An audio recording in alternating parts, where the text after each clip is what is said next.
A wedding is meant to be a day of celebration, a joining of two souls. But for tech millionaire Donovan Caldwell, his multi-million-dollar wedding at the opulent Oakwood Manor was about to become a public spectacle of ruin. His bride, the breathtaking Giselle Beaumont, was perfect in every way, or so it seemed. The champagne flowed, the string quartet played, and high society watched as a dynasty was about to be cemented. But beneath the veneer of perfection, a venomous secret was festering. And just as a family was about to be torn apart by a vicious lie, the one person nobody expected to speak, the person who was invisible to the wealthy guests, stepped out of the shadows. This is the story of how a millionaire's wedding was about to collapse until the family's black housekeeper stood up and spoke armed with a truth that would change everything. The air at Oakwood Manor on September 8, 2025, was thick with the scent of 1,000 white roses and the quiet hum of immense wealth. It was the kind of day that was engineered for perfection, every detail curated, every potential flaw anticipated and erased before it could even manifest. This was the wedding day of Donovan Caldwell, a man who had turned a simple coding algorithm into a global tech empire, and Giselle Beaumont, a woman who seemed sculpted from marble and moonlight. From her discreet corner in the grand foyer, Grace Holloway watched the proceedings with a practiced, almost invisible presence. For 30 years, she had been the heart of the Caldwell household. More than a housekeeper, she had been a confidant to Donovan's late mother, and after her passing, the steady grounding force in young Donovan's life. She had bandaged his scraped knees, celebrated his valedictorian speech, and was the only one he called after selling his first company. Her hands, though now showing the fine map of her 60 years, were the same hands that had guided him. Today, however, a profound unease settled in her spirit, as heavy and oppressive as the humid Virginia air. She observed Giselle a vision in a cascade of white silk and diamonds as she moved through the bridal suite.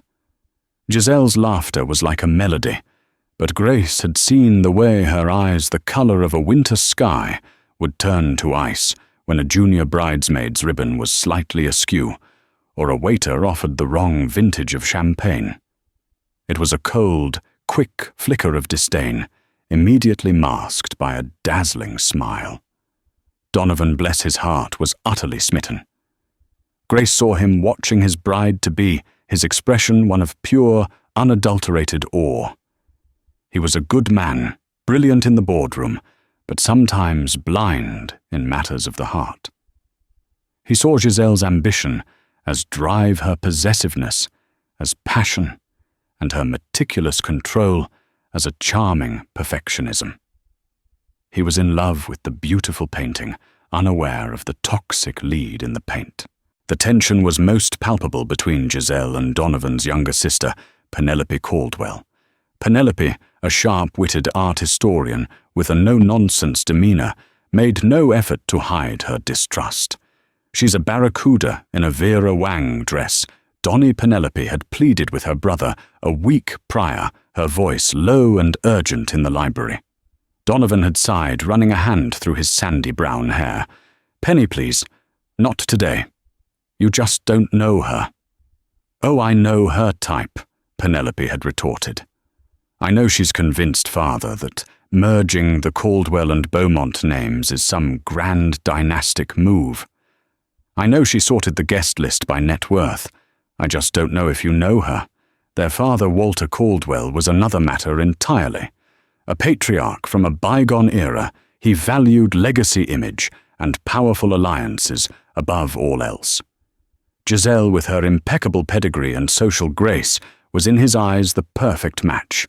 He was charmed by her deference to him and her talk of continuing the Caldwell legacy. He dismissed Penelope's warnings as youthful cynicism. Grace continued her silent work, ensuring everything was flawless. As she was placing a silver tray of iced water in the bridal suite, she overheard Giselle speaking to her mother, Colette Beaumont. The door was slightly ajar.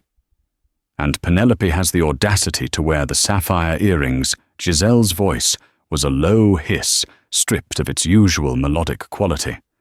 "She knows I wanted to wear them. She does it just to provoke me." "Now, darling," Colette's voice was syrupy. They belonged to Donovan's mother. "It's her right. After today, everything here will be yours anyway. You've won. Just smile and let the little mouse have her trinkets." A beat of silence, then Giselle's voice colder than before. "It's not about the trinkets. It's about respect. It's about understanding who is in charge now. She'll learn her lesson. They all will." Grace retreated before she could be seen, the conversation chilling her to the bone. "She'll learn her lesson." The words were a threat, a promise of retribution, coiled and ready to strike. The guests began to arrive. Tech billionaires mingled with old money philanthropists. Finn Riley, Donovan's best man and college roommate, clapped him on the back, a wide, genuine grin on his face. "You nervous, buddy?" Finn asked. Terrified, Donovan admitted with a shaky laugh. "But look at her, Finn. Have you ever seen anyone more beautiful?" Finn glanced towards the bridal suite, then back at his friend. His smile tightened almost imperceptibly. "She's definitely a showstopper, Donnie. A real showstopper." As the string quartet began, the processional Grace took her position near the back of the immaculately arranged garden where the ceremony was to take place. She was just another uniformed staff member to the hundreds of guests, but her heart ached with a mother's anxiety. She watched as Penelope, the maid of honor, walked down the aisle, her expression carefully neutral. Then came Giselle on her father's arm, a radiant smile fixed on her face, a smile that didn't reach her cold, calculating eyes. Donovan's breath caught. The world seemed to melt away for him, leaving only the vision of his bride. Grace watched him, and in that moment she'd have prayed. She prayed that she was wrong. She prayed that the beautiful, smiling woman, walking towards the man she considered a son, was filled with love, not malice. But in the deepest part of her soul, she knew a storm was coming, and the perfect day at Oakwood Manor was about to be shattered. The ceremony unfolded like a fairy tale. The late afternoon sun cast a golden glow over the assembly, and the air was still and reverent. Donovan and Giselle exchanged vows they had written themselves, full of soaring promises of eternal love and unwavering partnership. Donovan's voice was thick with emotion, his eyes shining with unshed tears of joy. Giselle's delivery was flawless, each word articulated with the poise of a seasoned actress, her gaze locked on her future husband. To the guests, it was the pinnacle of romance. To Penelope, each vow from her soon-to-be sister-in-law felt like a carefully crafted lie. To Grace, standing by the ancient oak tree at the edge of the garden, the words were hollow echoes in the vast, beautiful space. The officiant pronounced them husband and wife. A roar of applause erupted as Donovan kissed his bride.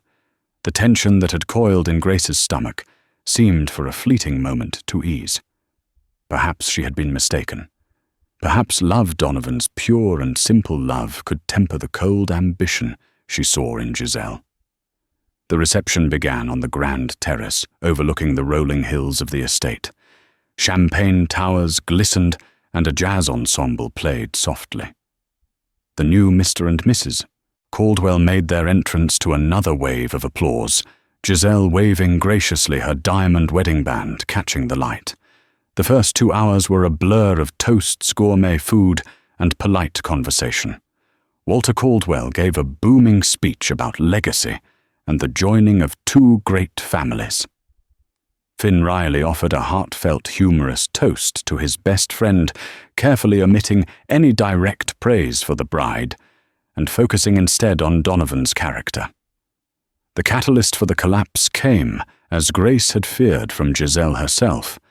It began subtly, The couple was cutting the towering 7-tiered cake when Giselle paused, her hand flying to her throat with theatrical alarm. "My necklace," she whispered, her voice just loud enough for those nearby, including her new husband and his family, to hear. The Caldwell star. It's gone. The Caldwell star was not just a piece of jewelry. It was a legend, a breathtaking sapphire surrounded by a constellation of antique diamonds. It had been in the Caldwell family for generations. Walter had presented it to Giselle that very morning as a welcoming gift, a symbol of her new place in the family. Donovan's smile vanished. What darling it was there during the ceremony. I remember seeing it. "I know I felt it," Giselle said, her voice rising in panic. She patted down the bodice of her dress. "I went to the powder room to freshen up just before the cake cutting. Penelope was in there with me. We had a brief conversation. That's the only time." She let the sentence hang, her eyes wide, with a carefully constructed innocence. Every head at the family table turned towards Penelope. Penelope, who had been chatting with a cousin, froze a champagne flute halfway to her lips. "What are you talking about?" "Giselle." "The necklace." Giselle said, tears now welling in her eyes. "It was a gift from Walter. It means the world to me. You were the only one close to me." Penelope's face paled, then flushed with anger. "Are you accusing me of something that is insane?" Walter Caldwell stood up, his face a grim mask. Now, let's not jump to conclusions. I'm sure it simply fell off. We will organize a quiet search." But Giselle was not interested in a quiet search. She was an artist, and this was her masterpiece of chaos. "But it's a heavy clasp. It wouldn't just fall off." She cried, her voice now carrying across the terrace. The jazz ensemble faltered, then fell silent. Guests began to turn and stare. Penelope was admiring it. She said it should have been hers one day. I said it was beautiful and that Mother would have been happy you were wearing it." Penelope shot back, her voice trembling with a mixture of rage and disbelief. "You're twisting my words. You've hated me since day one." "I haven't hated you. I've tried to be your sister." Giselle sobbed, burying her face in Donovan's shoulder. Donovan, looking utterly lost, wrapped an arm around her, patting her back clumsily. Giselle calmed down. "Penny would never do something like that," Donovan said, though his voice lacked conviction. He was caught between the woman he loved and the sister he'd grown up with. This was the opening Walter feared. A public scene, a scandal at his son's wedding. His obsession with image took over. He turned to his daughter, his expression cold. "Penelope, did you have an argument with Giselle in the powder room?" "It wasn't an argument. She was making snide remarks about my dress, and I told her to back off." Penelope said, her eyes flashing defiantly. "So you admit there was animosity?" Walter stated, his voice low and dangerous. Animosity from her. "It was a classic," he said. She said.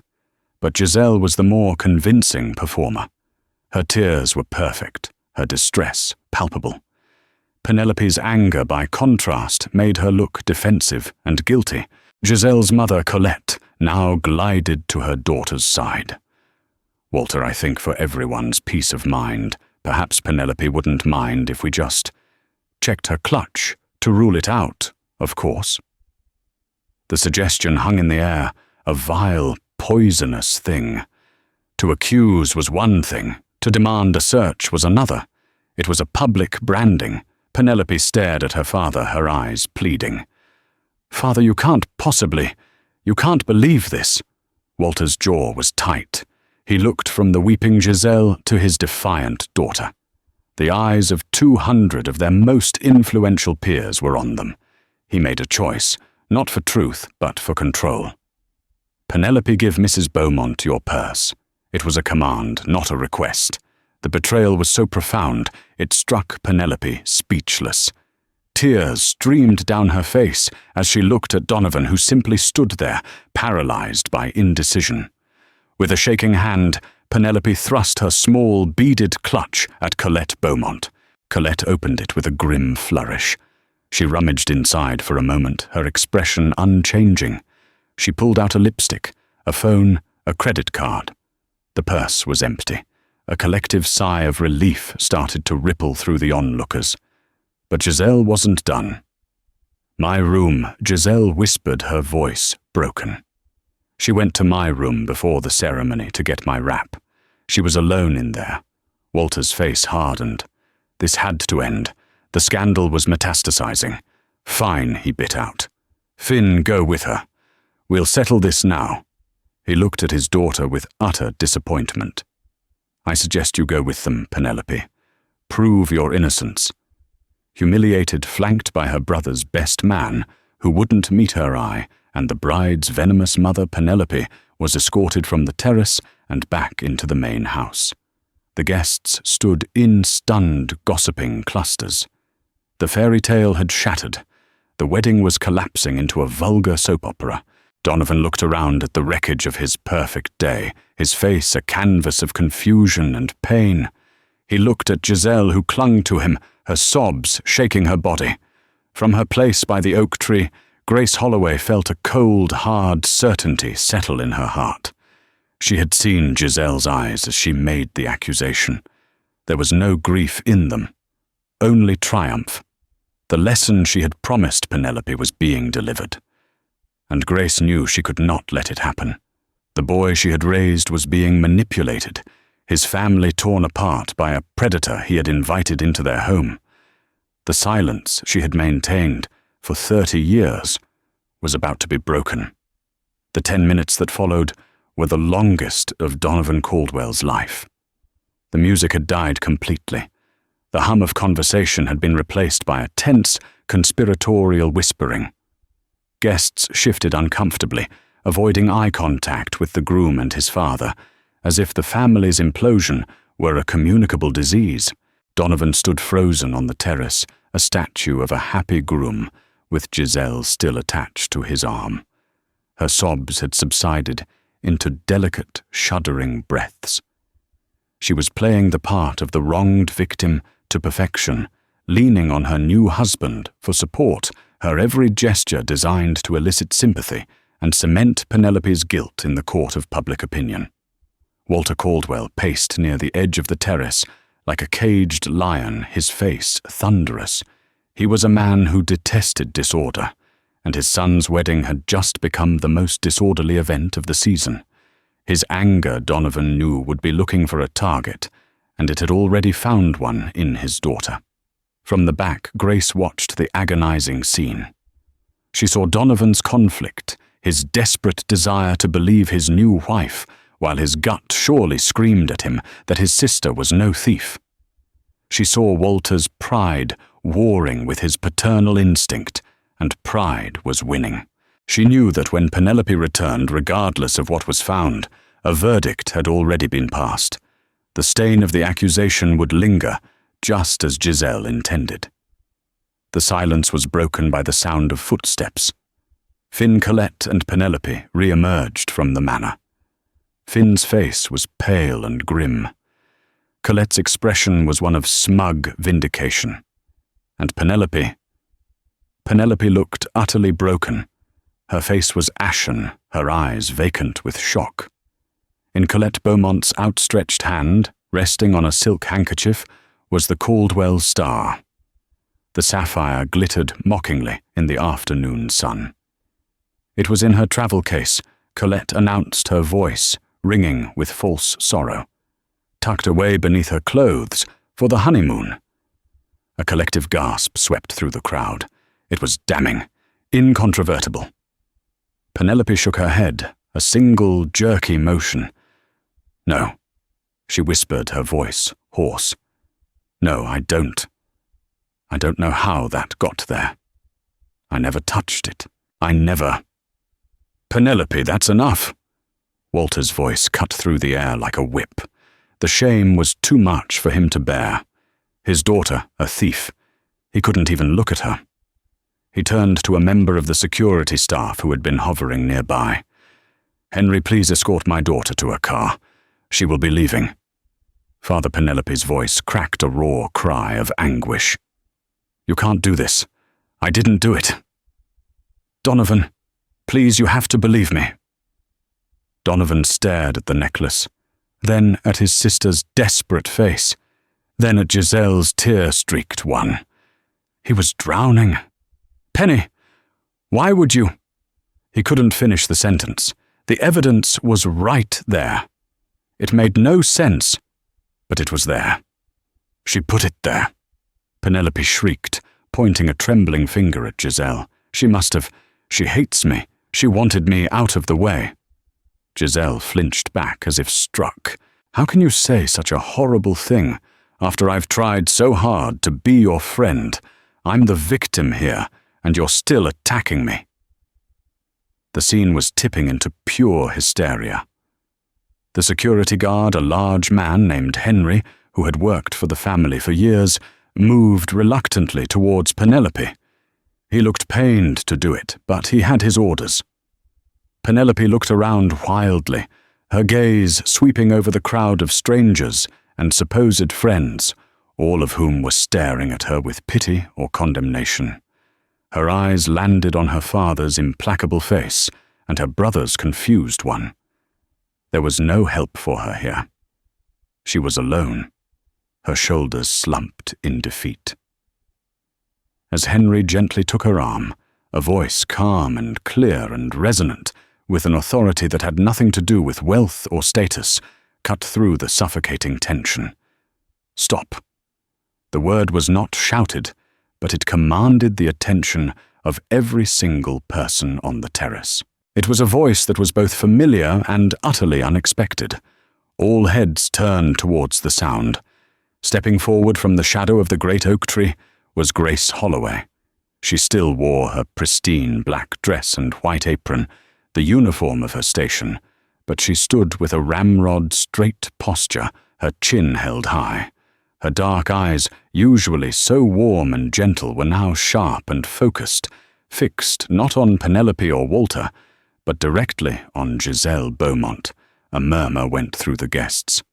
"Who is that, the housekeeper? What is she doing?" Walter Caldwell turned, his face contorted with fury at this new breach of protocol. "Grace, this is a private family matter. Return to the house immediately." Grace did not even flinch. She took another deliberate step forward, her gaze unwavering. "With all due respect, Mr. Caldwell, this family is the only one I've ever truly had.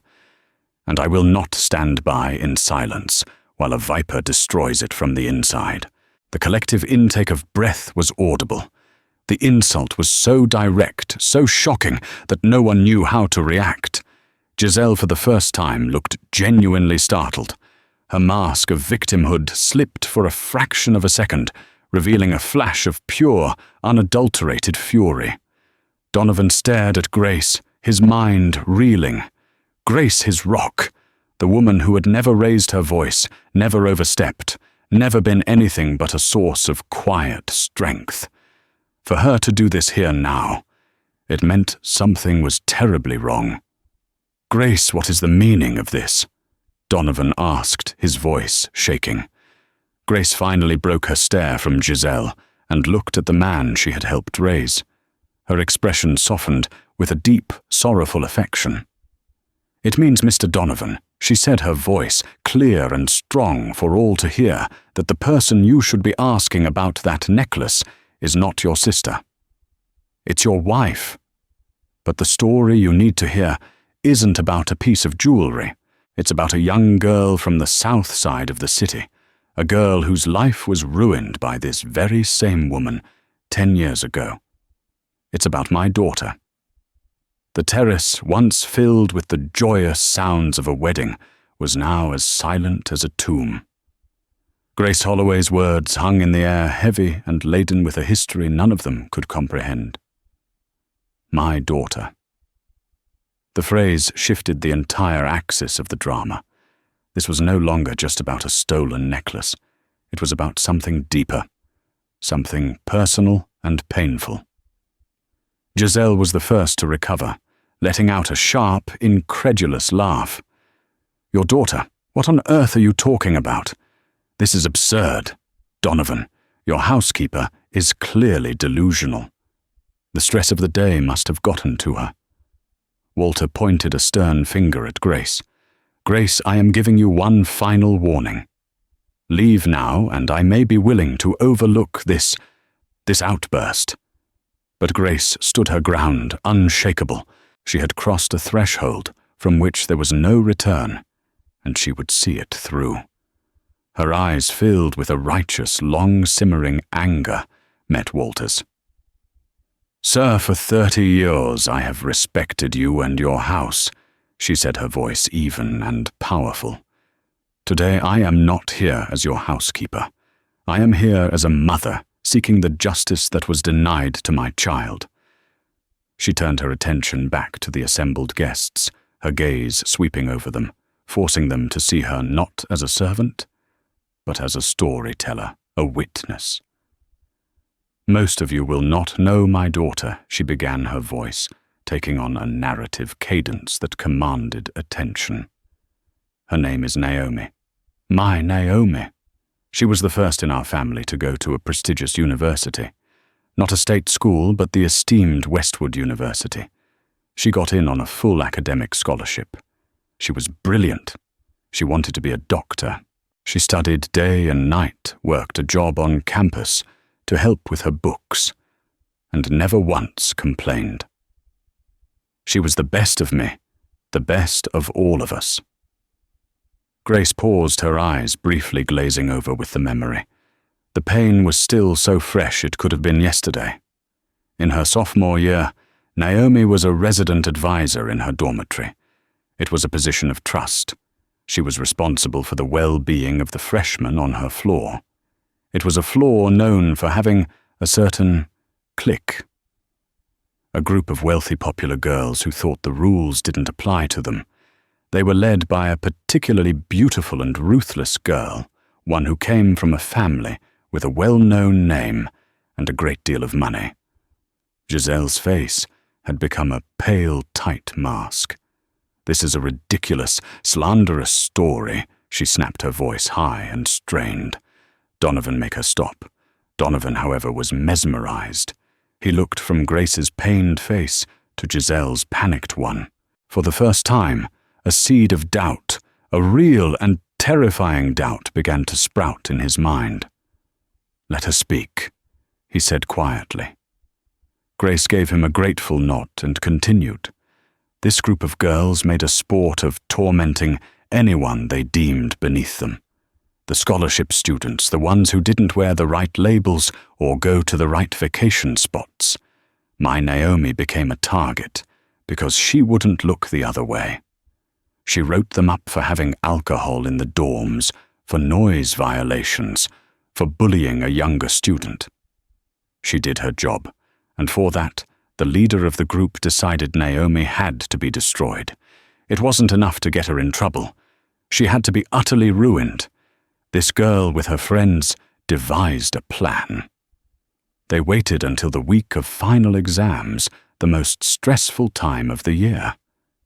They broke into my daughter's dorm room while she was at the library studying.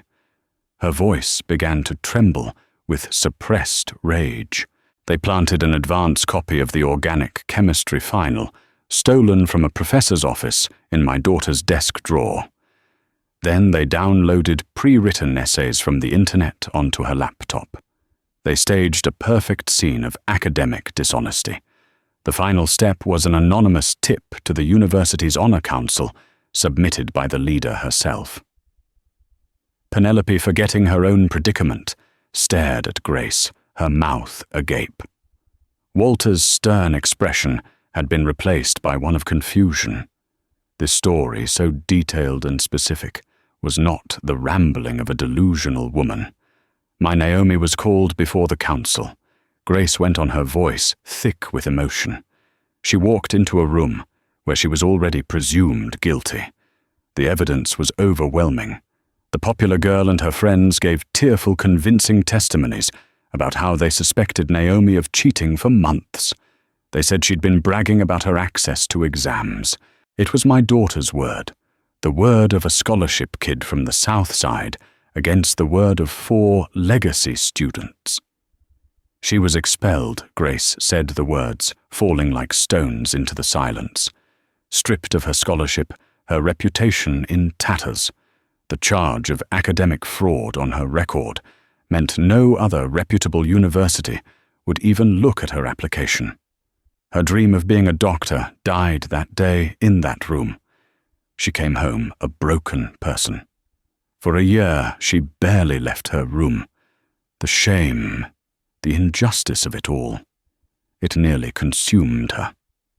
Grace finally paused, taking a deep, shuddering breath. The entire wedding party was captivated, horrified. The story of the stolen necklace seemed like a childish squabble in comparison. "You're a liar," Giselle hissed, her voice venomous. "You're a bitter old woman making up fantasies." Grace's eyes burning with the fire of a mother's love, and a decade of pain locked onto Giselle's, and then she delivered the final devastating blow. "I am not lying," she said, her voice dropping to a near whisper, yet carrying across the entire terrace.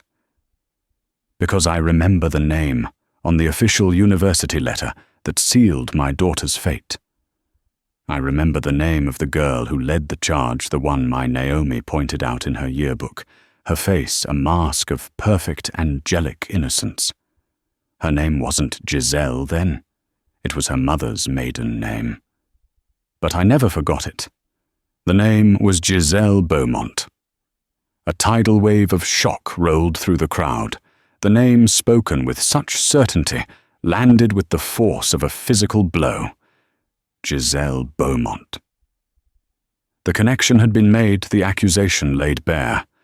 Giselle's face, which had been pale with panic, now flushed a blotchy, furious red. Her carefully constructed composure was cracking, revealing the seething rage beneath.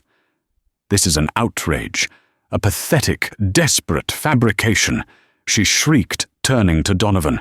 "Darling, are you going to let your servant stand here and assassinate my character with these fairy tales? I have never ever been to Westwood University.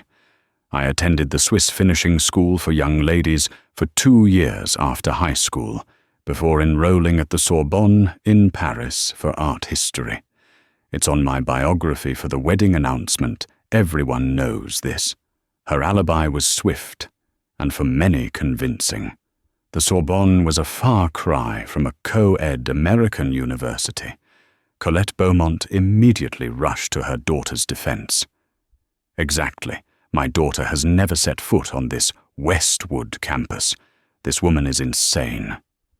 "Walter Donovan, she must be fired, I insist on it," Colette cried, fanning her face as if she were about to faint. The guests began to murmur among themselves. It was a compelling defense. Grace's story was emotional, but Giselle's was backed by what seemed to be public record. Who to believe, the esteemed bride with the Parisian education, or the emotional housekeeper Walter Caldwell looked relieved? It was a lie, then. A crazy story from an overwrought employee. "Grace," he said, his voice regaining its authoritarian tone, "you have made a grave mistake. You have slandered my daughter-in-law. Your employment here is terminated. Leave the premises now." But Grace did not move. She looked not at Walter, but at Donovan, who was studying Giselle's face with a new unnerving intensity. The seed of doubt had taken root. "She is telling a half-truth," Mr. Donovan, Grace said calmly. "She did go to the Sorbonne, but that was after she was quietly asked to withdraw from Westwood University in her junior year. Not expelled like my daughter, of course. A quiet withdrawal to avoid a scandal for her family after it was discovered she had orchestrated not just the attack on my Naomi, but 2 other similar incidents. Her family made a very generous donation to the university library, and the problem simply went away. Her records were sealed. "Lies, all of it," Giselle screamed. Her voice was becoming shrill, losing its polished edge. "Is it?" Grace countered her voice, dropping dangerously low.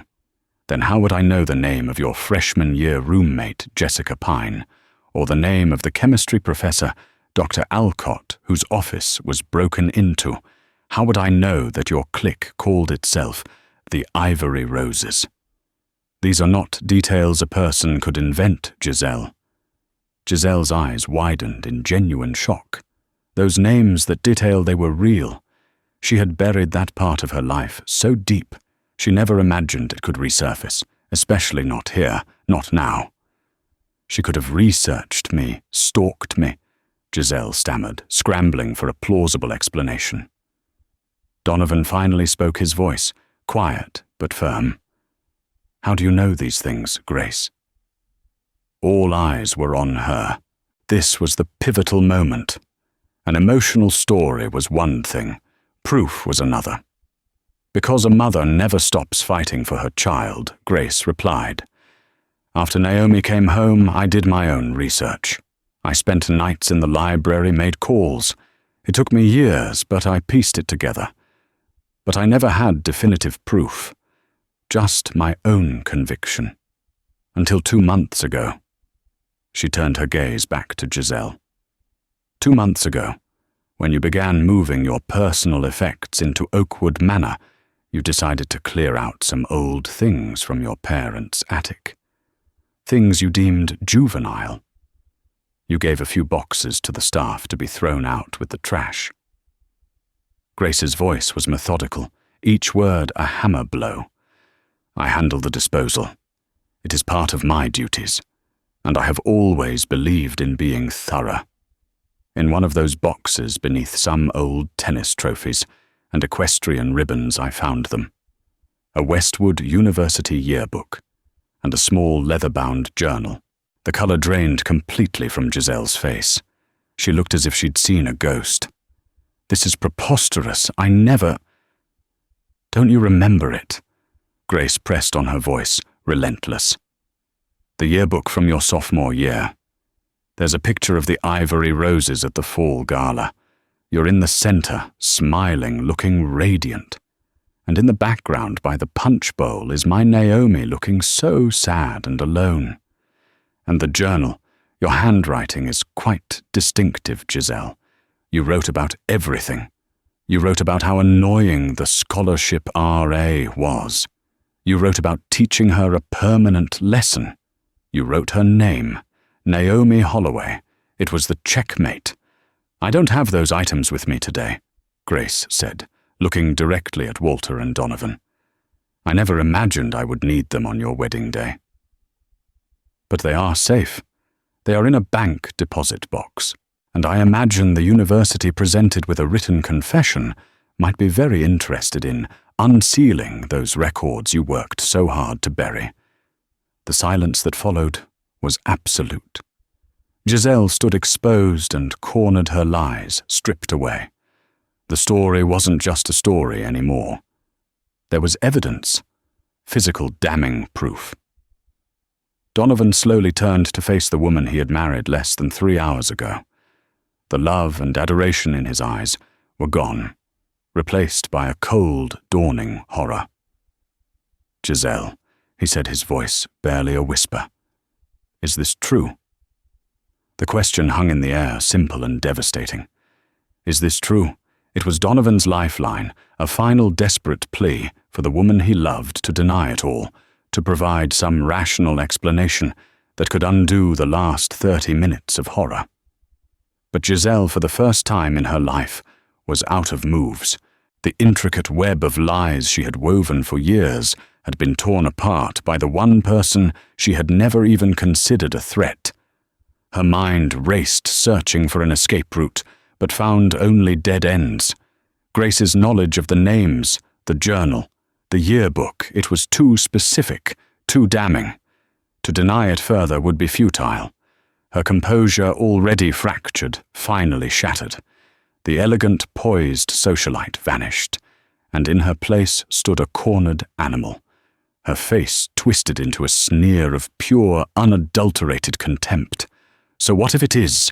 She spat, her voice dripping with venom. The confession, when it came, was not remorseful, but defiant. That little charity case got what she deserved. She was a self-righteous nobody who needed to be taught her place. What I did was a favor to the university, weeding out the trash. A collective gasp of horror came from the guests. If there had been any lingering doubt, Giselle's own vile words erased it. Donovan recoiled, as if he'd been physically struck. The woman standing before him was a stranger, a monster hiding behind a beautiful mask. "Giselle, how could you?" He breathed, his voice filled with revulsion. "How could I?" She laughed, a harsh, ugly sound. "Don't be so naive, Donovan. This is how the world works. The strong survive, and the weak get pushed aside. I did what I had to do. Just like I was doing what I had to do today with your pathetic, meddling sister." She whirled to face Penelope, who was now being comforted by Finn. "Yes, you thought you were so clever, didn't you? Watching me, judging me. I knew you'd try to poison Donovan against me. I had to neutralize you. It was so easy. A little trip to your room while you were getting your makeup touched up. The necklace was right there in my jewelry box." She looked back at Donovan, her eyes blazing with a terrifying fire. "And you were all so quick to believe it. Especially your father." She gestured dismissively at Walter. "He was ready to disown his own daughter to avoid a messy scene. That's the family you're a part of, Donovan. Weak, sentimental fools obsessed with appearances." Walter Caldwell, who had stood silent and stunned, turned a shade of purple. To be insulted so publicly, so crudely by the woman he had championed was the ultimate humiliation. The dominoes were now falling in rapid succession. The truth about the necklace, confessed so brazenly, recontextualized everything. The performance of the distraught victim, the tears, the accusations. It was all a calculated, vicious act. Finn Riley, who had remained silent until now, finally stepped forward. "There's more, Donnie," he said, his voice heavy with regret. "I didn't want to believe it. A week ago, I hired a private investigator. Just a background check, a standard precaution my father always insisted on before a major business deal. I thought it was overkill for a marriage, but something about Giselle, it felt off." He pulled a folded piece of paper from his jacket pocket. "The report came in this morning. I was going to give it to you after the honeymoon. I didn't want to ruin your day. But Grace is right. Westwood University, the sealed records, the donation. It's all here. And there's more. A string of debts her family covered up, 2 broken engagements with wealthy older men. It's a pattern." He handed the paper to Donovan, who took it with a numb hand. He didn't need to read it. He saw the truth in Giselle's hateful eyes. The entire foundation of his love, his engagement, his marriage, it was all a lie. He had been a mark, a target. His wealth and name were the prize. He was just an obstacle to be managed. The silence on the terrace was now one of profound, grim judgment. The Beaumonts' Giselle's parents began backing away, their faces pale, trying to dissociate themselves from the daughter whose machinations had just spectacularly exploded. Donovan looked at Grace, his eyes filled with a deep, painful understanding. She had not acted out of malice or revenge. She had acted out of love, a fierce, protective love for him and for the family she had served for 3 decades. She had risked everything to save him from his own blindness. He slowly, deliberately began to pull the simple gold wedding band from his finger. "Giselle," he said, his voice devoid of all emotion, except a chilling finality. "Our marriage is over. I want you, your family and your guests out of my home." "Now! You can't do this!" she shrieked. We're married. Half of everything you have is mine. My lawyers will be in touch," Donovan said, his voice flat. He dropped the ring onto a nearby table, where it landed with a soft, metallic clink that sounded as loud as a gunshot in the silent yard. "They will be discussing the matter of an annulment on the grounds of fraud. Now get out." He turned his back on her, a gesture of absolute dismissal. Walter Caldwell, his face, a mask of cold fury, signaled to the security staff. "Henry, you heard my son. Escort the Beaumont family off the property. Immediately." There was no gentleness in the gesture this time. As the guards moved in, Giselle's facade of defiance crumbled into a desperate, pathetic rage. She lunged towards the wedding cake, grabbing a handful and flinging it a final futile act of desecration. The cake splattered against a stone column, a white smear on the perfect day. It was a fitting symbol for the mess she had made. As Giselle was led away screaming threats and insults, the remaining guests, mortified and shocked, began to quietly disperse, eager to escape the scene of the disaster. The millionaire's wedding was over. It had not collapsed. It had been detonated. And the one holding the match had been the bride herself, exposed by the quiet woman who stood with unwavering dignity in the wreckage. Within an hour, the magnificent terrace at Oakwood Manor was almost empty. The setting sun painted the sky in hues of orange and purple, a beautiful, indifferent backdrop to the emotional carnage below. The abandoned champagne flutes, the wilting floral arrangements, and the desecrated wedding cake stood as silent monuments to the disaster. The only people who remained were the Caldwells, Walter Donovan, and Penelope, along with Finn and Grace. The silence between them was no longer tense, but heavy with grief, regret, and a profound sense of relief. Penelope was the first to move. She crossed the terrace and enveloped Grace in a tight, heartfelt hug. "Thank you," she whispered, her voice choked with tears. "You saved me. You saved all of us." Grace returned the embrace, patting Penelope's back gently. "I only spoke the truth, child. The truth has a way of making itself known, one way or another." Walter Caldwell, a man who rarely admitted fault, approached Grace slowly. His usual bluster was gone, replaced by a quiet, humbled demeanor. He looked at this woman who had worked in his home for 30 years, and for the first time he saw her not as an employee, but as the moral anchor of his family. "Grace," he said, his voice raspy, I owe you an apology. My pride, my obsession with our family's image, it blinded me. I was ready to sacrifice my own daughter. There is no excuse for my behavior." Grace met his gaze with her steady, forgiving eyes. "You are a father who wants to protect his family, Mr. Caldwell." She was very good at showing people what they wanted to see. It was an absolution Walter didn't deserve, but one he gratefully accepted. Finally, Donovan turned to Grace.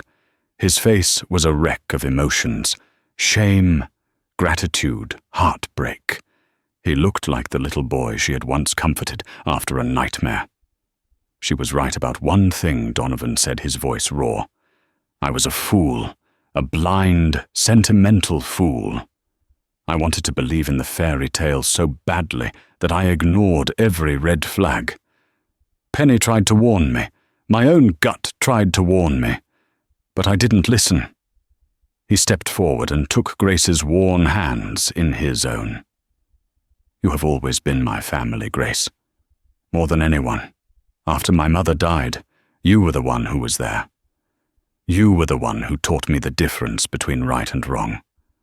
Today, you had to teach me again. I am so sorry that you had to carry the burden of what happened to Naomi alone for all these years." "It was a burden I carried for my daughter Grace," said softly. "But today, speaking that truth, it was a burden I carried for my son." The weight of that word, son, settled between them an unspoken truth that had existed for decades.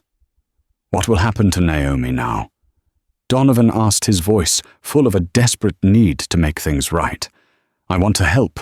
I'll hire lawyers. We can sue the university, clear her name. I have resources. We can fix this. Grace smiled, a sad but gentle smile. Thank you, Mr. Donovan. But my Naomi found her own way. She couldn't be a doctor, no. That dream was stolen. But she became a social worker. She spends her days helping children who have fallen through the cracks, kids from broken homes, kids who have been wronged by the system. She took the pain that was inflicted upon her and turned it into a shield for others. She is stronger than any of us. She paused. Clearing her name, however, that would mean the world to her. It would finally close that chapter of her life. Donovan nodded, his resolve hardening. Then that's what we'll do. We'll start tomorrow. A new kind of peace began to settle over the small group. The wedding was a ruin, a multi-million-dollar testament to a catastrophic mistake. But from the ashes, something true and strong had been salvaged. A sister's innocence had been proven. A father had been humbled. A son had been saved. A family broken and battered had been brought back together, not by a fancy wedding, but by an act of profound courage. The future was uncertain. Donovan's heart was broken, and the path to healing would be long. But as he stood on the terrace, flanked by his sister and his friend, watching his father have a quiet, respectful conversation with Grace Holloway, he knew they would be okay. The House of Caldwell had been built on a foundation of wealth and legacy, but from this day forward, he would rebuild it on something far more valuable: truth, character, and the quiet, unshakable strength of a woman named Grace. In the end, the most powerful voice at the Millionaire's wedding didn't belong to the groom, the bride, or the powerful patriarch. It belonged to Grace Holloway, a woman whose wealth was not in her bank account, but in her character, her integrity, and her unwavering love for the family she served. Her story is a powerful reminder that truth doesn't care about social status, and courage can come from the most unexpected places. It reminds us that behind the polished facades of wealth and power, the human heart, with all its capacity for both cruelty and heroism, is the one thing that truly matters. What would you have done in Grace's position? Have you ever witnessed someone speak a difficult truth against incredible odds? Share your thoughts in the comments below. We'd love to read your perspective. If this story of courage and conviction moved you, please give this video a like, share it with someone who needs to hear it, and be sure to subscribe to our channel for more real-life stories that will inspire, shock, and make you think. Thank you for listening.